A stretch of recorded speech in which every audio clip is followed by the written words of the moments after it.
জামাত শিবিরের ক্যাডারে বানাইছো সেনা প্রধান, তোমার আত্মীয়, হ্যাঁ? তোমার আত্মীয়রাই তো তোমার বিষ মারছে। শেখ সেলিম তোমার আত্মীয় না?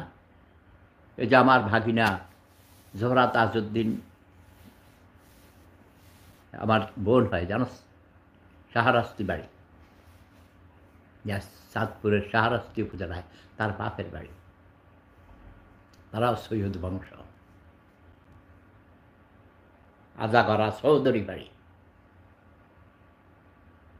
এখন চিনো? ওয়ারু গ্রামের দক্ষিণ পাশে। শেখ হাসিনা তোর বাপ ছিল ঘাট, তারা আমাদের কথা শুনে নাই।